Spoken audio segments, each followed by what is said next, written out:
Pessoal, bom dia ou boa tarde, dependendo da hora que você vai assistir essa palestra, vai ficar gravada. Eu queria agradecer o pessoal que está ao vivo, o tempo de vocês no final de semana. E vamos lá, eu queria hoje falar um pouquinho de segurança para vocês, né? Meu nome é Carolina, para quem não me conhece, obviamente não sou uma pessoa famosa para vocês me conhecerem, e eu sou diretora de vendas para a Aqua na América Latina. Então, eu tenho certeza que muitos já devem estar pensando que vai ser mais um pitch comercial, pitch de produto, obviamente que não é, nem poderia, mas eu vou falar de um tema bastante interessante, que é segurança. E segurança é um tema que traz, dá até um frio na espinha do desenvolvedor, né? Então, eu vou trazer algumas dicas para vocês tirarem proveito de automação para poder trazer segurança. Não vou falar de produto. E vamos lá, se tiverem algumas perguntas, depois vocês vão mandando, a gente vai respondendo aí conforme o tempo permitir. Então vamos lá, vamos falar um pouquinho de desenvolvimento seguro, né? A gente tá na moda, né? Todo mundo falando de cloud, desenvolvimento. Eu vejo que tem um boom na área de desenvolvimento, né? E infelizmente, né, nos eventos virtuais é muito ruim, porque eu não consigo falar, pessoal, levanta a mão quem é desenvolvedor para eu saber quem está aqui, para poder saber se eu posso fazer piada com desenvolvedor. Não sei se temos muitos aqui assistindo, mas vamos lá. Quando a gente fala de desenvolvimento seguro, né, quando a gente fala antes de um commit de um código, antes de um commit de uma imagem, eu queria perguntar para vocês, eu queria que vocês parassem para pensar se vocês estão fazendo tudo isso, né? O que é tudo isso? São processos de segurança ou são checagens de boas práticas para garantir que você tem um código seguro. E a gente sabe que um código tem que ser seguro para que sua aplicação seja segura ali quando ela estiver em produção, e aí N problemas de segurança você pode evitar. E aqui são recomendações, né, do SANS. Eu vou falar mais desse pôster do SANS, né, que eles têm para várias tecnologias, mas são várias recomendações de segurança para você fazer no pré-commit. E todo mundo pensa que segurança é complicado, segurança é caro, né? Eu estou falando aqui de processos de modelagem e não necessariamente de investimento, né? Principalmente de investimento de tempo que você precisa ter. E eu fico pensando, será que vocês, desenvolvedores, fazem esse tipo de checagem? Será que as empresas que vocês trabalham fazem esse tipo de checagem? Será que o time de segurança tem visibilidade que o time de desenvolvimento faz checagem de segurança desse código? Então, a resposta, obviamente, é não, né? Ninguém faz. Não é que ninguém, mas o desenvolvedor ele é avesso à segurança, né? E aí que veio o grande motivador dessa palestra. Eu costumo deixar para falar de mim, quem sou eu, de onde eu vim, o que eu faço, mais para o final, porque o tema aqui não é falar de mim, não é uma palestra biográfica, mas complementando o que eu falei na abertura, né? Minha função, minha responsabilidade é vendas. E eu fiquei pensando, falei, poxa, num evento tão técnico, né? Que conteúdo que eu posso trazer, sendo que eu sou acostumada a diariamente fazer pitch comercial para os meus clientes. Eu vim da área de segurança da informação, e na área de segurança da informação eu vi que, claro, as pessoas com as quais eu interagia, elas respiravam segurança, eu participava só de evento de segurança, eu só lia artigos sobre segurança. E agora, trabalhando com cloud, que é o foco da Aqua, né, a empresa que eu represento, que trabalha com segurança de cloud native, eu comecei a ter muito contato com desenvolvedores, obviamente, porque é o time que trabalha com cloud, com digital, com transformação digital. E eu vejo que, assim como na área de segurança a galera não entendia nada de desenvolvimento, a galera de desenvolvimento não quer saber de segurança. Eles é um time avesso, porque segurança sempre foi o que impede, o que bloqueia, o que consome processamento e compromete desempenho. Então, eu falei, peraí, se na área de segurança a galera não entendia nada de dev, não quer dizer que o pessoal de dev não entenda de segurança, mas o pessoal de dev tem sim um preconceito com segurança, eu tenho notado isso, e é aí que eu vim trazer um pouquinho de tentar trazer uma mensagem conciliadora para vocês, desenvolvedores, poderem se dar bem com o pessoal de segurança da sua empresa e, obviamente, oferecer para eles, né, em troca, algumas coisas que, no caso, é a automação que ocorre aqui do nosso bate-papo. E já terminando a nossa lenga-lenga aqui, eu não quero tomar muito tempo na introdução, mas essa é uma pesquisa da Sonatype, não sei se vocês conhecem, do ano passado. É um relatório bastante divertido, eu recomendo que vocês procurem, que vocês baixem, dêem uma lida. é bem bacana, sobre a comunidade de dev, e eles falam, né, que a evolução desse relatório de 2018, 19 e 20, né, que os desenvolvedores, eles sabem que segurança é importante, mas eles não têm tempo para gastar com isso. Então, assim, foi o argumento mais absurdo que eu já vi.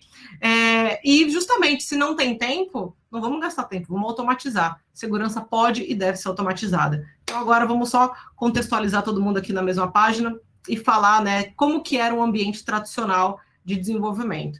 Eu tinha meu time de desenvolvimento, que desenvolvia um software, né, aquela galera desenvolvendo lá na software house, desenvolvendo uma aplicação. Eu tinha o meu time de operação, que provisionavam os servidores, né, que fossem necessários, e eu fazia o deploy, né. Quando eu fazia o deploy, eu sabia mais ou menos onde estava rodando a minha aplicação, qual servidor, qual máquina virtual.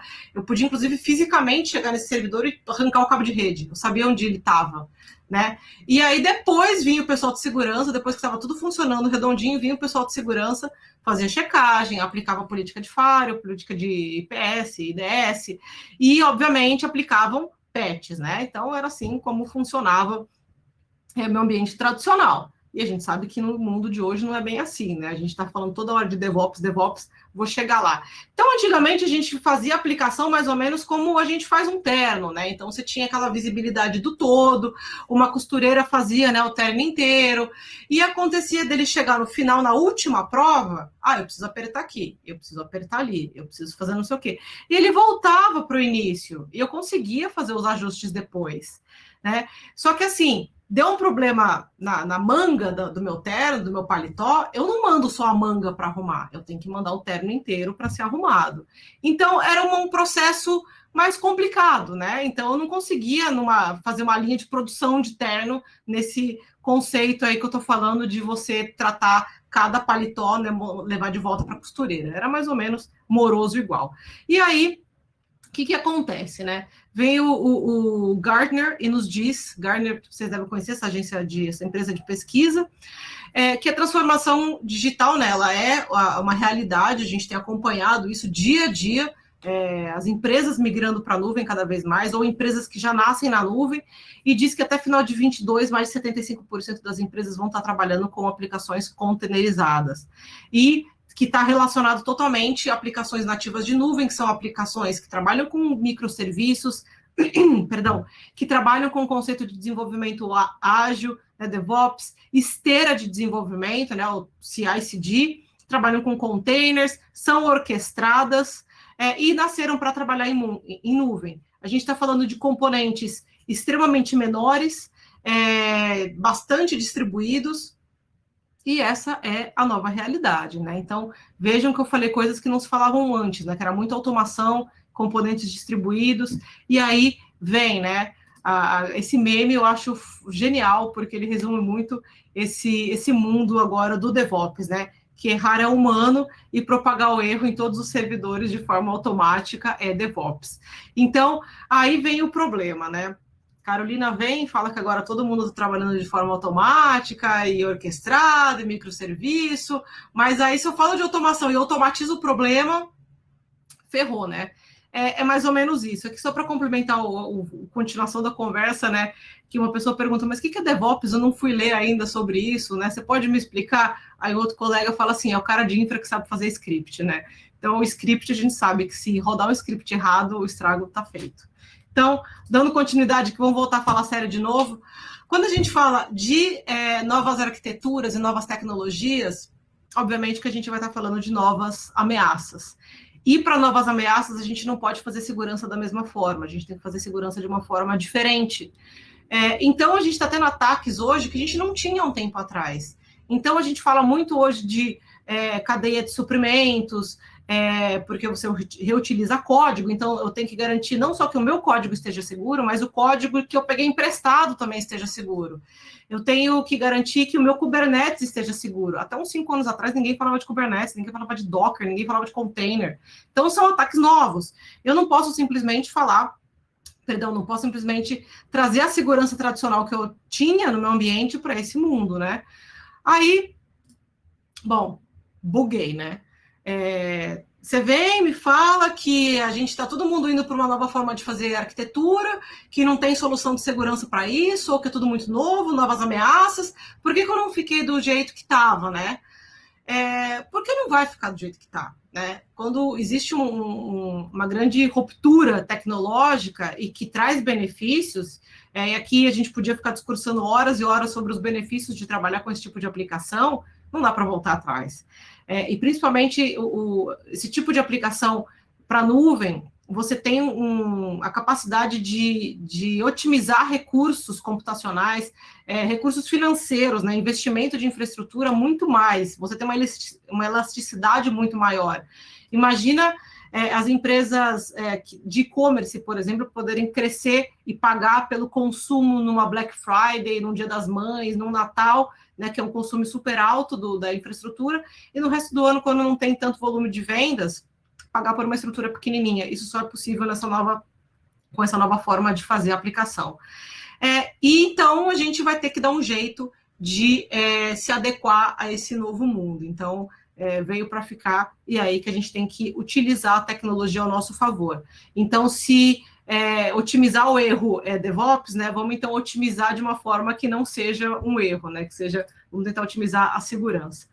Então, falei para vocês como que era o ambiente tradicional, como que é esse ambiente agora, né, visto de 30 mil pés de altura. Eu tenho meu desenvolvimento, assim como eu tinha antes, né, que vai desenvolver as imagens. Dessas imagens, eu vou depois fazer os meus containers, no caso, ou funções, né, aí você tem vários tipos de workloads. E eu não tenho mais o time de operação que vai provisionar o servidor, eu tenho uma solução de orquestração que vai dizer para onde vai cada uma dessas imagens, ou cada um desses containers, né? Onde eles vão rodar, onde eles vão ser executados. Eu não sei mais onde eles ficam. Eu não tenho visibilidade, quer dizer, eu até posso ter visibilidade, mas eu perco mais o controle de onde está sendo executadas essas aplicações, ou essas imagens, ou esses containers. Às vezes eles estão sendo executados em data centers diferentes, em clouds diferentes. Então, essa é a nova forma de fazer aplicação. E aí vem segurança. O que segurança faz depois da aplicação implementada? Nada. Segurança não tem como fazer nada. Você não consegue aplicar um patch ou aplicar uma regra de segurança da mesma forma que você aplicava. A gente está falando agora de microserviços, de containers. A gente está falando de dezenas de imagens, isso no ambiente normal, tá? Um ambiente médio.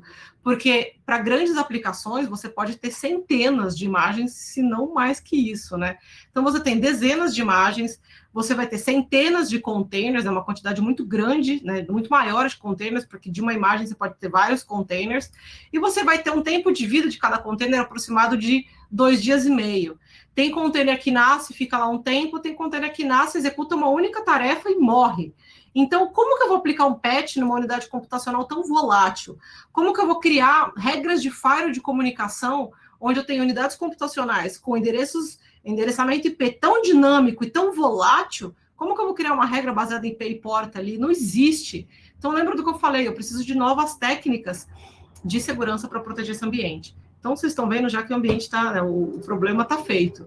Então, se eu não posso aplicar um patch, né, fazer gestão de patch no meu container, eu tenho que fazer de alguma outra forma essa segurança, né? Como é que a gente faz?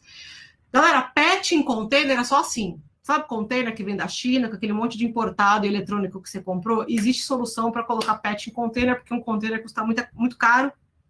Dá para você consertá-lo, né, fazer um reparo se for necessário. Obviamente que no mundo de DevOps, no mundo de cloud esteira de desenvolvimento, você não vai aplicar patch em container, né? Aí você pensa, lascou, porque não tenho o que fazer, eu vou ficar com o meu ambiente inseguro, entrega para Deus. Não é assim.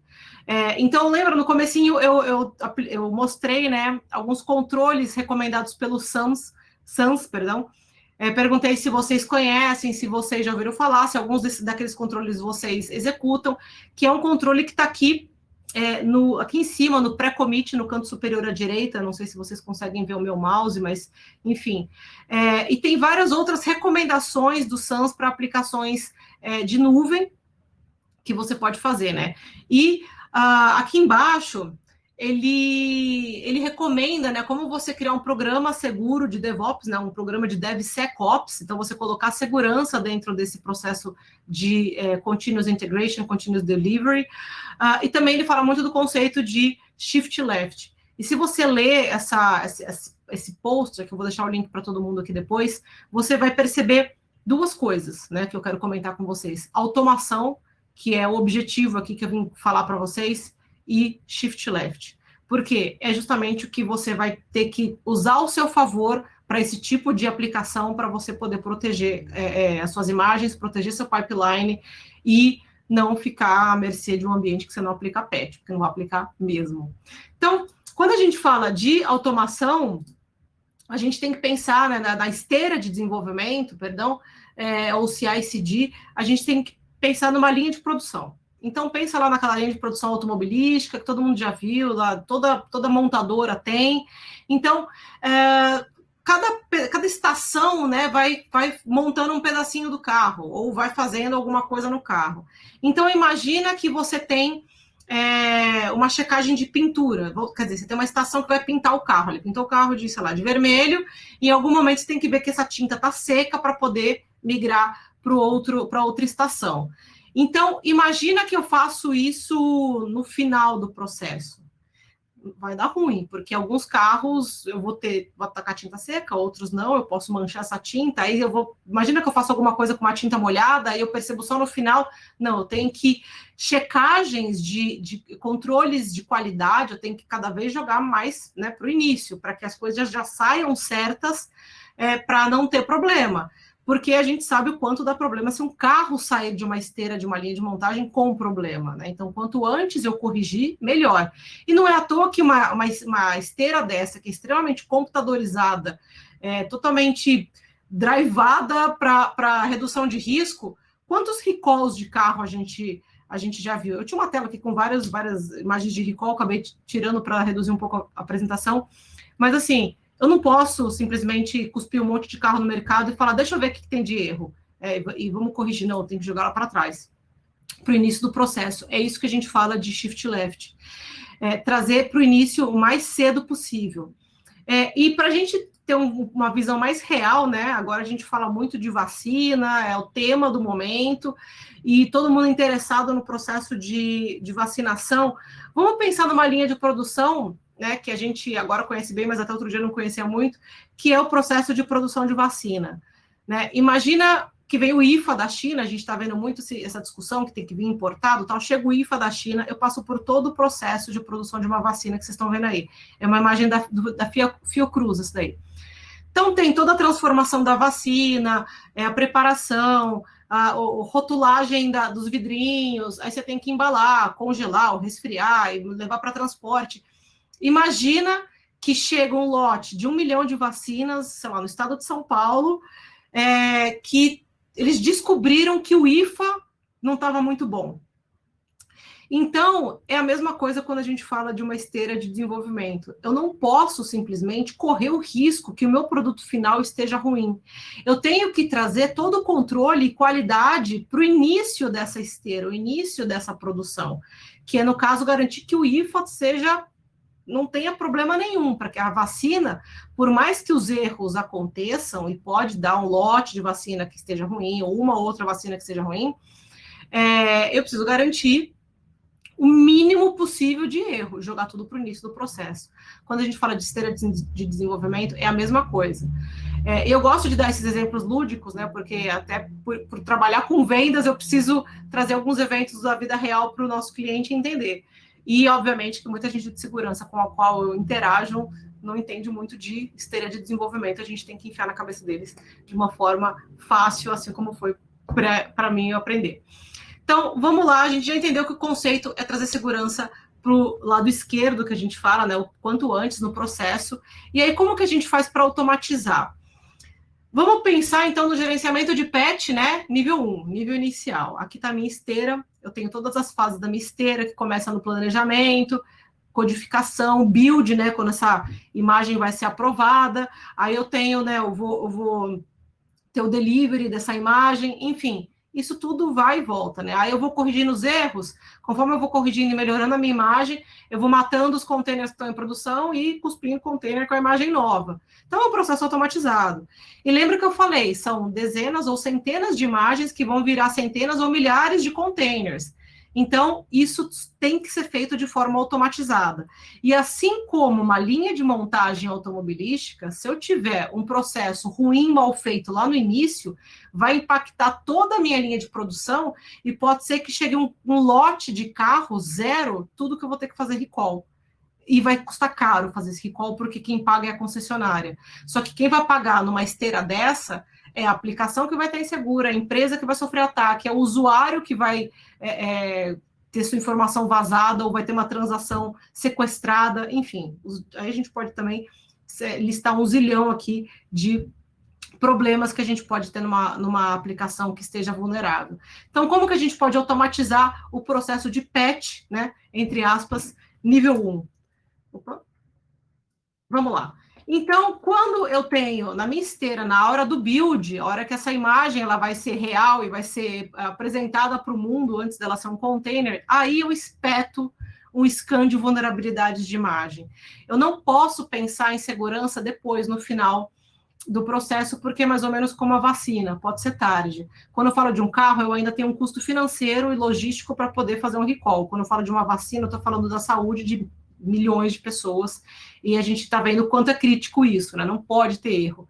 Então, vamos espetar no pipeline, assim como eu espeto checagens de testes, por exemplo, de código, eu vou espetar também um scan de vulnerabilidade. Opa! Eu vou encontrar as vulnerabilidades e vou fazer um rebuild dessas imagens, ou seja, eu encontrei a vulnerabilidade, corrijo, faço um rebuild dessas imagens, né, aplico esses patches lá atrás, quando essa aplicação ainda é uma imagem, um pedaço de código, e obviamente que se tiver algum container em produção com essa imagem que eu encontrei vulnerabilidades, eu faço a substituição. E obviamente que falando de centenas de unidades, eu preciso do meu orquestrador para fazer isso. Então, de novo, ó, o orquestrador vai e provisiona essas imagens todas de forma automatizada. Até aí parece muito simples, porque quem trabalha com CI/CD já está acostumado a espetar na esteira vários pontos de controle, assim como numa esteira de produção automobilística. Então, vamos lá para o nível 2, né? Próximo passo, sempre utilizando ou tirando proveito da automação. Espetei o meu scan de vulnerabilidade, fiz o rebuild das imagens que precisaram ser corrigidas, eu fiz a substituição dos containers que estavam em produção, estavam sendo executados, estavam vulneráveis, né, que eu descobri, ou seja, o container já está aqui em risco, já está lá no final da esteira em risco. Mas se eu descobrir que deu um problema lá atrás, eu falo, putz, mato o container e nasce outro, tá? Então não quer dizer que eu não... Colocar o processo de checagem no início da esteira não quer dizer que o container que está lá em produção está seguro, não está, eu preciso matar e nascer de novo.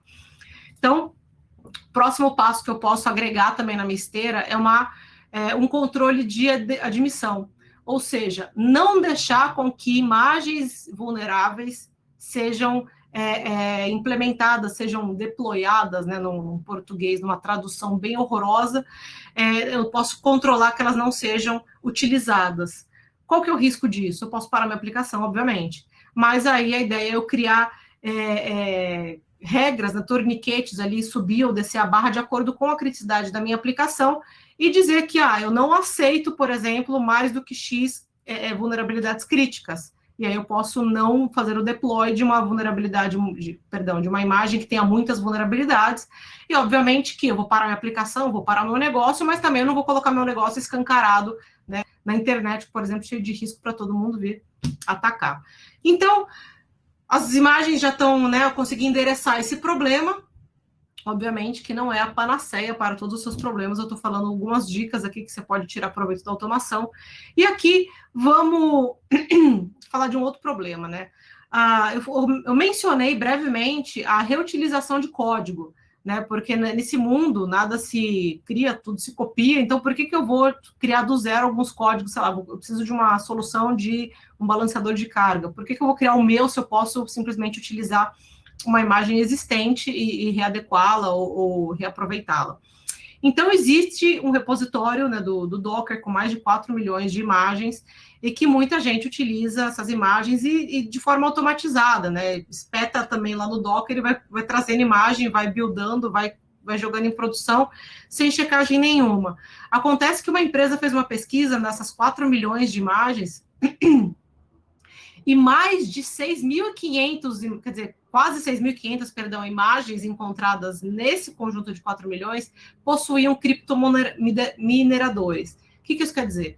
É uma imagem que está vulnerável, que eu, desenvolvedor ou desenvolvedora, eu vou reutilizar esse código que está lá disponível, vou trazer para o meu ambiente, eu vou utilizar na minha aplicação, eu vou dar um deploy na minha aplicação com uma vulnerabilidade, e essa imagem pode ser uma ameaça que vai começar a minerar Bitcoin, por exemplo, ou alguma criptomoeda no meu ambiente.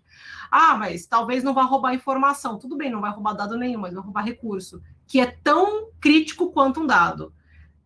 Porque a fatura vai chegar no final do mês. Então, é comum esse ataque de roubo de recursos está cada vez mais comum, e a preocupação do administrador de cloud não é só o roubo de informação, é também o roubo de recursos. Então, tem isso, né? Existia esses criptomineradores. Em somente 1/5 dessas imagens não foram encontradas vulnerabilidades conhecidas, ou seja, 1/5 dessas imagens, elas passariam desapercebido. Ou seja, 1/5 dessas 6.500 imagens, elas num scan de vulnerabilidade, elas passariam ilesas, e mesmo assim eu instalaria um criptominerador no meu ambiente. Fantástico, né?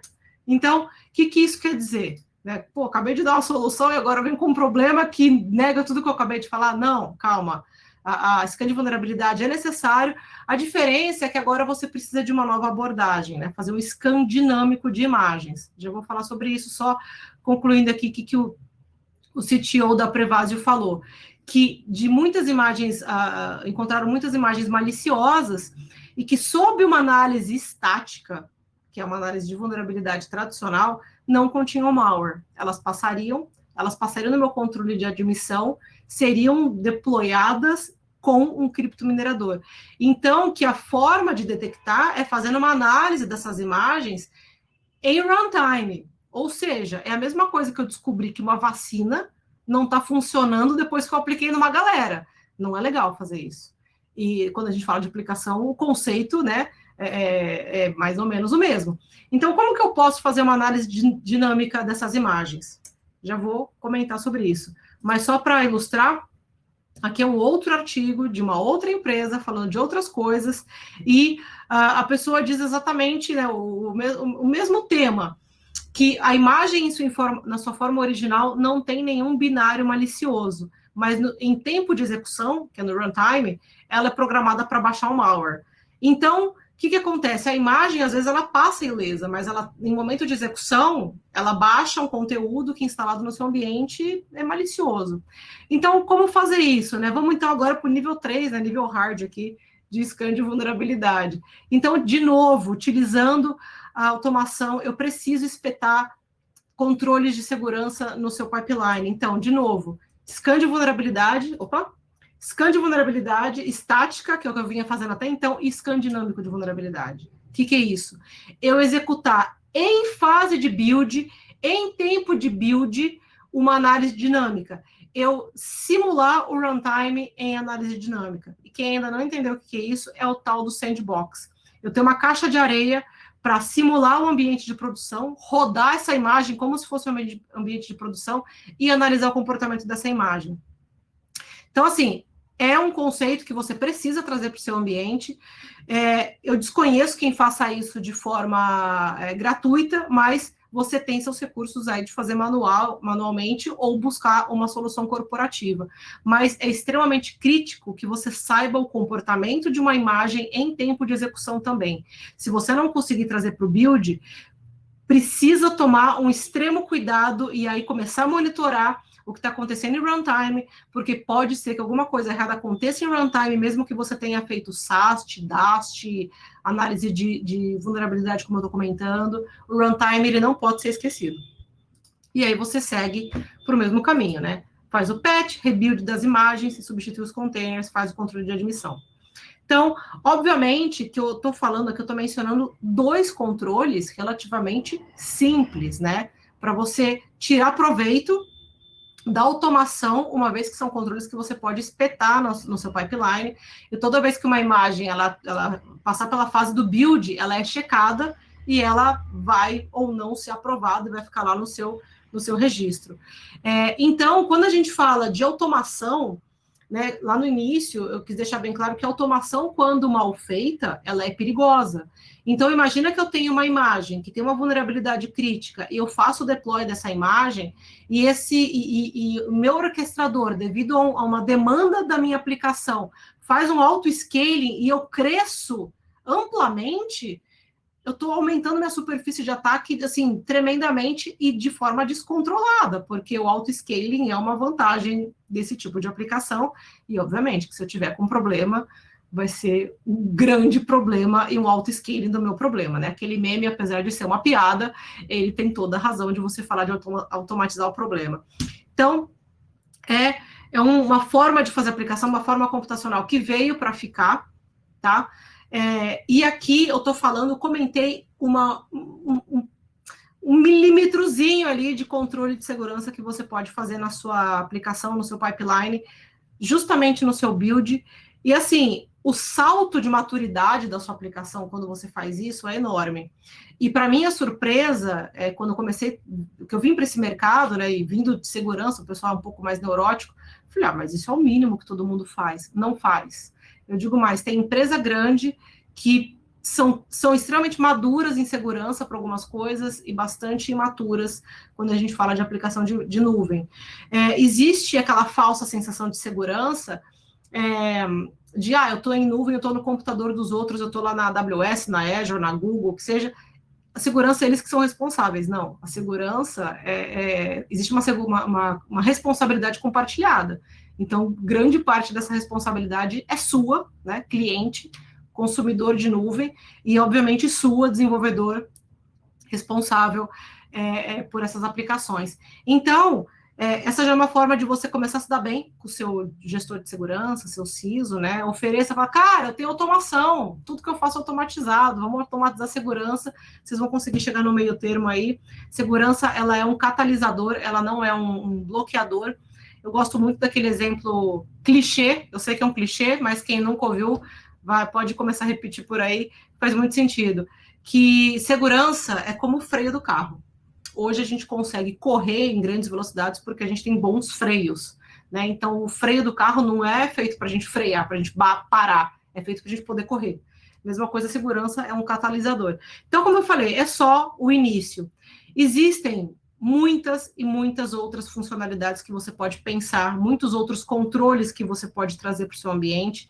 Muitos desses controles você pode fazer de forma manual, muitos desses controles você pode fazer com solução open source. Então, assim, segurança também é tido como muito caro. Segurança não precisa ser caro, segurança tem que ser só muito bem pensada e planejada. Existem coisas simples que não custam nada e as pessoas não fazem. Até pensar em utilização de uma senha com um caractere especial, uma senha mais forte, ou rotacionar essas credenciais, utilizar um multifator de autenticação, fazer um privilégio, o mínimo privilégio possível. Então, assim, eu estou falando de conceitos de segurança básicos, né? Então, a gente não precisa falar de segurança de runtime automatizada, microsegmentação, virtual patching para containers. Eu estou falando do básico, e isso não é feito, e dá para ser feito, mas saiba que segurança é um mundo, nesse mundo de cloud, e está crescendo cada vez mais. E, obviamente, quando você pensar em desenvolver alguma estratégia, algum planejamento de segurança, pense que hoje você pode ter um ambiente pequenininho, que você trata ali manualmente, funciona muito bem, só você cuida de segurança e está muito bem, obrigado. Mas as aplicações em nuvem, elas tendem a crescer muito rapidamente, porque a tecnologia assim permite. Então, você sempre tem que pensar em soluções ou estratégias que atendam ao modelo multi-cloud e atendam ao modelo também multi-workload, porque as empresas hoje, cada vez mais, elas estão utilizando metade da aplicação numa nuvem, metade na outra, metade on-premise, né, outra parte em on-premise, e também Eu tenho algumas funcionalidades que eu utilizo container, outra que eu utilizo serverless, né, funções, outra parte da minha aplicação que eu trabalho com máquinas virtuais. Então, para cada tipo de função que você precisa, você trabalha com um tipo de workload diferente. Então, é importante pensar nesse tipo de abordagem mais ampla. E aí, acabei de falar de open source, então só para concluir, obviamente que um vendedor não consegue ficar sem falar de produto, né? Meu pitch comercial vai aqui então para vocês como algumas dicas de soluções open source grátis, muitas que você pode espetar também no seu pipeline aí para trazer mais segurança para o seu ambiente. Então, o primeiro deles, que é, voltando aqui, o Triv, que é um scan de vulnerabilidade mantido pela Aqua, ele é premiado, amplamente utilizado, tenho certeza que muitos de vocês já ouviram falar do Triv, já utilizam o Triv, então ele é totalmente integrado à sua solução de CI/CD, você pode utilizar para fazer o scan dessas suas imagens.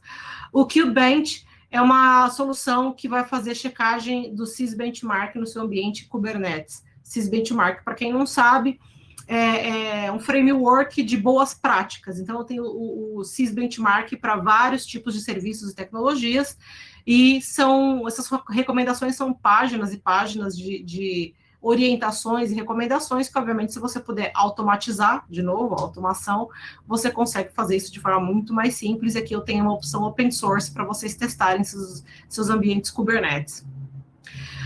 Existe uma solução também open source para Kubernetes, que é o KubeHunter, que é uma solução de pen test para Kubernetes. Então, aí eu vou encontrar as vulnerabilidades no seu cluster, na sua infraestrutura, no seu orquestrador, e vou dizer que estaria ali vulnerável a uma exploração, a um ataque.